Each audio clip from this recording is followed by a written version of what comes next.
Good evening. This is Akashvani and I am Abhishek Mukhopadhyay with the news at 9. The headlines. Many tourists injured and several others reportedly killed in terrorist attack in Pahalgam area of Jammu and Kashmir. President Droupadi Murmu and Prime Minister Narendra Modi condemned the terror attack. Home Minister Amit Shah rushes to Srinagar to review the security situation. Prime Minister Modi co-chairs Strategic Partnership Council meeting with Crown Prince and Prime Minister of Saudi Arabia Mohammed bin Salman in Jeddah. US Vice President JD Vance says the United States and India have finalised terms for trade talks. UPSC declares final results of Civil Services Exam 2024. Top 5 candidates include 3 women. Domestic stock markets continue upward trend for the 6th day. Gold prices reach 1 lakh rupees per 10 grams for the first time. And in IPL T20 Cricket, Delhi Capitals elect to field against host Lucknow Super Giants. In Jammu and Kashmir, many tourists were injured and several others reportedly killed today when unidentified terrorists attacked a group of tourists in Pahalgam area of South Kashmir's Anandnag district. The attack took place this afternoon in the Besran forest area of Pahalgam, around 85 kilometers from Srinagar headquarters. The attack left several tourists injured along with casualties. However, exact number of injured and dead tourists is yet to be confirmed. Jammu and Kashmir Chief Minister Omar Abdullah said the death toll is still being ascertained and will be officially conveyed as the situation becomes clearer. The injured have been admitted to the district medical facility. Security forces have launched cordon and search operation to track down the assailants. President Droupadi Murmu and Prime Minister Narendra Modi have condemned the terrorist attack on tourists in Pahalgam of Jammu and Kashmir. Terming it as a shocking and painful, the President said it is a dastardly and inhuman act which must be condemned unequivocally. The President said attacking innocent citizens is utterly appalling and unpardonable. She expressed condolences to the families who have lost their dear ones and prayed for the quick recovery of the injured. Prime Minister Modi said those behind this heinous act will be brought to justice and will not be spared. In a social media post, the Prime Minister said the evil agenda will never succeed. He also expressed his condolences to those who have lost their loved ones and prayed for the injured to recover at the earliest. Mr. Modi added that all possible assistance is being provided to those affected. Earlier, Union Home Minister Amit Shah briefed Prime Minister about the Pahalgam terror attack incident and reached Srinagar to hold an urgent security review meeting with all the agencies. Mr. Shah also held a meeting with the concerned officials through video conferencing over the incident. Expressing his anguish on the terror attack on tourists, the Home Minister asserted that those involved in this dastardly act of terror will not be spared. Jammu and Kashmir Lieutenant Governor Manoj Sinha also condemned the terror attack on tourists in Pahalgam. Meanwhile, an anti-terror operation has been launched to neutralize terrorists in the region. In a social media post, J&K LG Manoj Sinha said that Army and J&K police teams have rushed to the area and launched search operations. J&K government has set up round-the-clock emergency help desk for tourists in Srinagar and Anandnag. The emergency control room at Srinagar is 0194 2457 543, 0194 2483 651 and ADC Srinagar's helpline is 7006058623. The District Administration Anandnag Control Room helpline is 01932222 7780885759, 9697982527 and 6006365245. Leaders across party lines have strongly condemned the terror attack in Pahalgam in Jammu and Kashmir. Union Minister and BJP President Jagat Prakash Nadda has said that the brutal targeting of innocent civilians in this cowardly act is highly reprehensible. Defence Minister Rajnath Singh said this dastardly attack on innocent civilians is an act of cowardice and highly reprehensible. Information and Broadcasting Minister Ashwini Vaishnav also condemned the cowardly terrorist attack and expressed his condolences to the families of the victims. Bihar Chief Minister and senior JDU leader Nitish Kumar has condemned the terror incident and said that the whole country is united against terrorism. Congress President Mallikarjun Kharge said the entire nation is united in fighting the scourge of cross-border terrorism. In a social media post, he added that these dastardly targeted attacks are a blot on humanity. Leader of the opposition Rahul Gandhi said the news of the death of tourists and injuries to many in the cowardly terrorist attack in Pahalgam is extremely condemnable and heartbreaking. Prime Minister Narendra Modi is co-chairing the second Strategic Partnership Council meeting with Crown Prince and Prime Minister of Saudi Arabia, Mohammed bin Salman in Jeddah. Prime Minister Modi reached Jeddah today on a two-day official visit to the Kingdom of Saudi Arabia. He was welcomed with a 21-gun salute at the airport. As a special gesture, Prime Minister Narendra Modi's aircraft was escorted by F-15 fighter jets of the Royal Saudi Air Force upon entering Saudi airspace.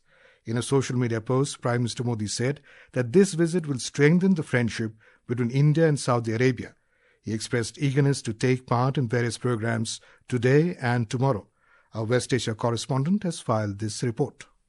Prime Minister Narendra Modi landed in Jeddah this afternoon, marking a landmark moment as the first Indian Prime Minister in over 4 decades to visit the commercial hub of Saudi Arabia. He was welcomed with a ceremonial 21-gun salute and a special escort by the Royal Saudi Air Force F-15 fighter jets, symbolizing the deepening strategic ties between the two nations. In Jeddah, the Indian diaspora greeted the Prime Minister with warmth and enthusiasm. The patriotic song Aaye Watan resonated as Prime Minister Modi watched cultural performances by the Indian community. He later addressed the diaspora at the Ritz-Carlton, Jeddah, expressing his appreciation for their contributions. Prime Minister Modi is currently co-chairing the second Strategic Partnership Council meeting with Crown Prince and Prime Minister of Saudi Arabia, Mohammed bin Salman. This is Vinod Kumar for Akashvani News from Jeddah.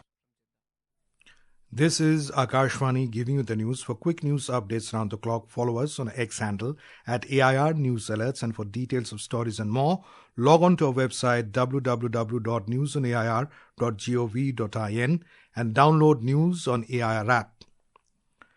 US Vice President JD Vance today announced that the United States and India have officially finalized the terms for trade talks. He was speaking at a business summit at the Rajasthan International Centre in Jaipur. Talking about the tariff and trade negotiations, Mr. Vance said that both nations have much to offer each other. Both of our governments are hard at work on a trade agreement built on shared priorities, like creating new jobs, building durable supply chains, and achieving prosperity for our workers. In our meeting yesterday, Prime Minister Modi and I made very good progress on all of those points. And we are especially excited to formally announce that America and India have officially finalized the terms of reference for the trade negotiations. Reaffirming the U.S. commitment to a free and open Indo-Pacific, Mr. Vance emphasized the importance of the U.S.-India partnership. He stated that India is America's closest and most trusted partner in the field of defense. He also noted the significant potential for collaboration between India and the U.S. in the energy sector. Mentioning that this is his first visit to India, the birthplace of his wife's parents, Mr. Vance said he is captivated by the beauty of India's ancient architecture and the richness of its history and traditions. Early in the day, Mr. Vance visited Jaipur's Amer Fort with his family. Union Public Service Commission UPSC has announced the final results of its Civil Services Exam 2024. The UPSC has recommended a total number of 1,009 candidates for appointment, with 725 men and 284 women. The top 25 candidates comprise 11 women and 14 men, with the top 5 candidates comprising 3 women and 2 men. Shakti Dubey has secured the first position in the Civil Services Examination 2024. Margi Chirag Shah, who got the 4th rank in this prestigious examination, said she used to dedicate around 10 hours on a daily basis while preparing. Talking to Akashvani News, she said she would like to work in the fields of women empowerment and education after joining the service.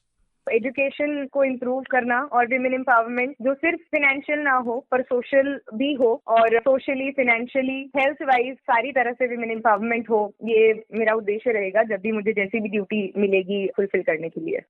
Finance Minister Nirmala Sitharaman on Monday met several IT industry leaders at San Francisco in the United States and invited them to explore opportunities for technical collaboration and investment.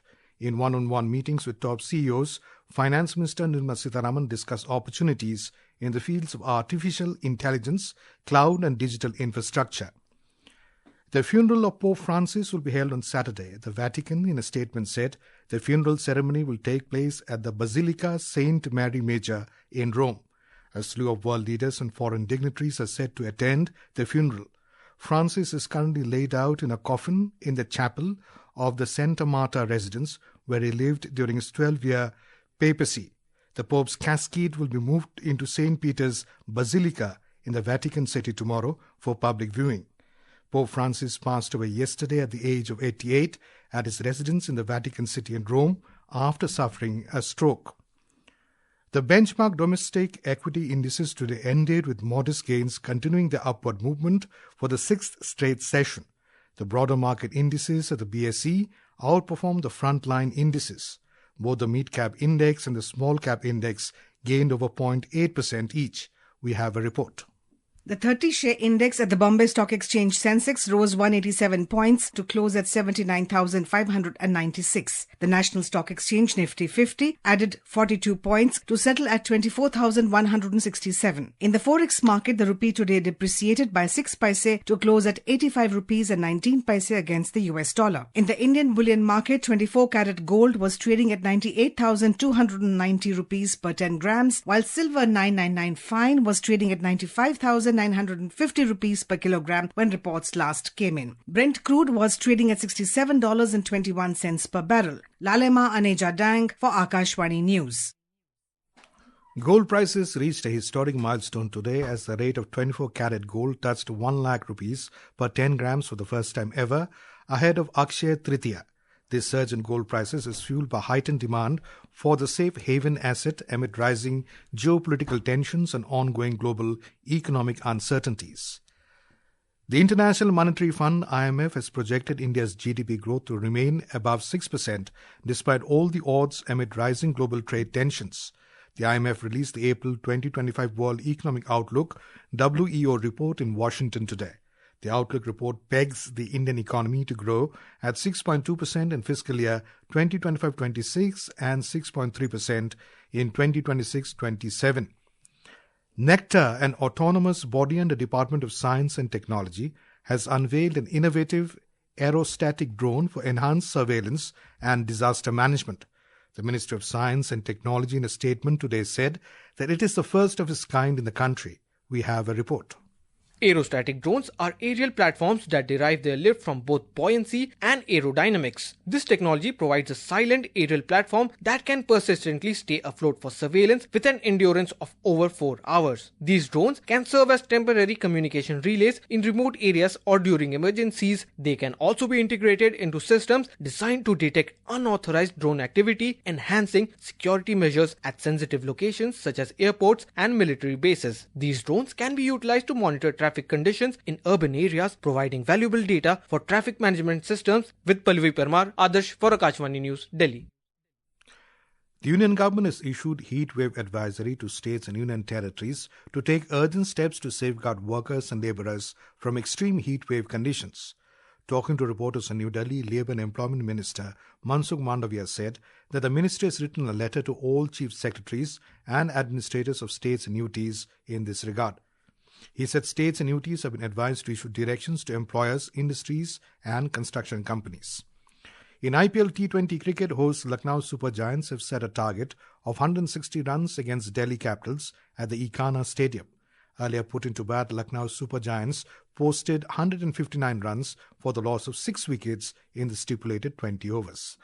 And now, before we end the bulletin, the headlines once again.